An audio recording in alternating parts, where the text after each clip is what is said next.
बच्चों, इस वीडियो में हम सामाजिक विज्ञान का अध्याय 1 यूरोप में राष्ट्रवाद, जो एग्जाम के पॉइंट ऑफ व्यू से बहुत ज़्यादा इम्पोर्टेंट है, उसके कुछ महत्वपूर्ण प्रश्न और महत्वपूर्ण टॉपिकों को कवर करेंगे।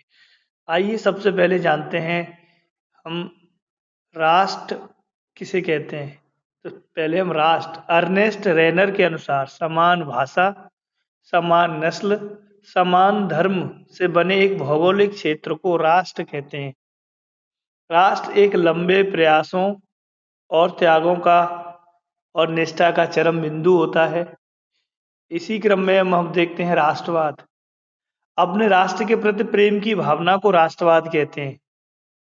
प्रत्येक व्यक्ति में अपने राष्ट्र के प्रति जो प्रेम की भावना होती है, उसी को हम राष्ट्रवाद कहते हैं। अब इसी क्रम में इसमें एक दीर्घ और अति दीर्घ लघु किसी में भी एक प्रश्न बनता है नेपोलियन के बारे में। तो आइए नेपोलियन के बारे में जान लेते हैं कि नेपोलियन कौन था। इस पर सचिन पर टिप्पणी करने के लिए आता है। तो नेपोलियन का जन्म 15 अगस्त 1769 ईस्वी को हुआ था। ये एक महान सम्राट था जिसने अपने व्यक्तित्व एवं कार्यों से पूरे यूरोप को तथा यूरोप के इतिहास को प्रभावित किया। इसने अपनी योग्यता से मात्र 24 वर्ष की आयु में ही ये सेनापति बन गया।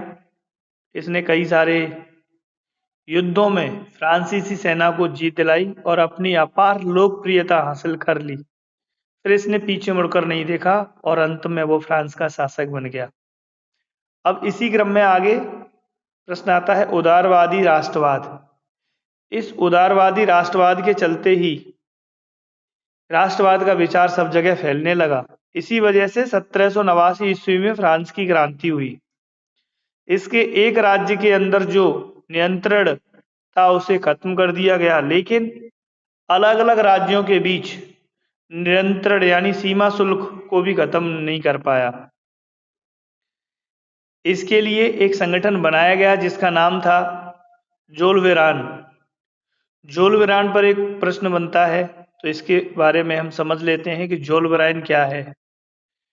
तो आइए जोलवेरान के बारे में जानते हैं। ये एक जर्मन शुल्क संघ था जिसमें अधिकांश जर्मन राज्य शामिल थे। यह सन 1834 में प्रशा की पहल पर स्थापित हुआ था। इसमें विभिन्न राज्यों के बीच शुल्क अवरोधों को समाप्त कर दिया गया और मुद्राओं की संख्या कर दी गई, 2 कर दी गई, जो पहले 20 से भी अधिक थी। यह संघ जर्मनी के आर्थिक एकीकरण का प्रतीक था। अब सबसे महत्वपूर्ण प्रश्न उठता है 1789 की फ्रांसीसी क्रांति। इसके आर्थिक क्या कारण थे, इसके सामाजिक क्या कारण थे, इसके राजनीतिक क्या कारण थे, कई तरह के इसमें प्रश्न बनते हैं। तो आइए 1789 की जो फ्रांसीसी क्रांति उसके बारे में हम विस्तार से चर्चा करते हैं। तो 1789 को जो क्रांति हुई, जिसे हम फ्रांस की क्रांति के नाम से जानते हैं, यह पहली और स्पष्ट अभिव्यक्ति थी। इसने फ्रांस में राजतंत्र को समाप्त कर दिया और जो प्रभुसत्ता थी वो फ्रांसीसी नागरिकों को सौंपी। इस क्रांति से पहले फ्रांस एक ऐसा राज्य था जिसके संपूर्ण भूभाग पर एक निरंकुश राजा का शासन था। फिर वहां के लोगों ने राष्ट्रवाद की विचारधारा को ध्यान में रखते हुए ऐसे निरंकुश राजा का उनके शासन का अंत कर दिया। फ्रांसीसी क्रांति के आरंभ से ही फ्रांसीसी क्रांतिकारियों ने ऐसे कदम उठाए जिन्होंने फ्रांसीसी लोगों के बीच एक सामूहिक पहचान, राष्ट्रवाद की भावना, ये सब पैदा कर दी। बाद में नेपोलियन ने प्रशासनिक क्षेत्र में क्रांतिकारी सुधारों को प्रारंभ किया। इन्होंने 1804 में नेपोलियन की नागरिक संहिता के नाम से जो जाना जाता है, वो 1804 में प्रारंभ की। इसके अलावा यूरोप में 19वीं सदी के शुरुआती दशकों में राष्ट्रीय एकता से संबंधित विचार उदारवाद से करीब से जुड़े थे। अब इसी क्रम में सामूहिक पहचान बनाने के लिए उठाए गए कदम। प्रत्येक राज्य स्टेट जनरल चुना गया और उसका नाम बदलकर नेशनल असेंबली कर दिया गया।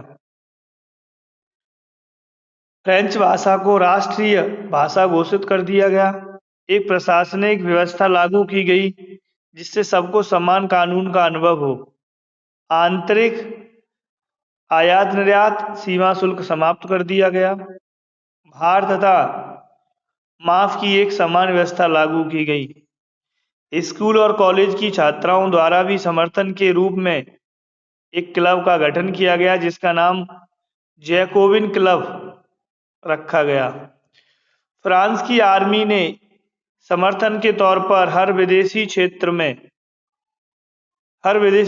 में भेज दिए गए जिससे राष्ट्रवादी भावना को बढ़ती चली गई। अब 1804 की नेपोलियन संहिता, इस पर भी एक संक्षिप्त टिप्पणी के लिए प्रश्न कभी कभी बोर्ड में पूछा जाता है कि 1804 की नेपोलियन संहिता पर संक्षिप्त टिप्पणी कीजिए। अब इसे 1804 में लागू किया गया। इसने जन्म पर आधारित विशेष अधिकारों को समाप्त कर दिया। इसने न केवल न्याय के समक्ष समानता स्थापित की बल्कि संपत्ति के अधिकार को भी सुरक्षित किया। अब 1804 की जो नागरिक संहिता थी उसकी क्या विशेषताएं थी उस पर हम समझते हैं कि जन्म पर आधारित जो विशेषताएं थी या विशेष अधिकार थे उनकी समाप्ति हो गई। कानून के सामने समानता एवं संपत्ति के अधिकार को सुरक्षित किया गया। प्रशासनिक विभाजनों को सरल बनाया गया। सामंती व्यवस्था को समाप्त किया गया। किसानों के भूदासता और जागीरदारी शुल्कों से मुक्ति दिलाई गई। शहर के कारीगरों के श्रेणी संघों के नियंत्रणों को हटा दिया गया। ये 1804 की नागरिक संहिता की विशेषताएं थी। अब जर्मनी का एकीकरण, यह महत्वपूर्ण प्रश्न बनता है इस पर कि जर्मनी के एकीकरण से आप क्या समझते हैं, उदाहरण देकर समझाइए।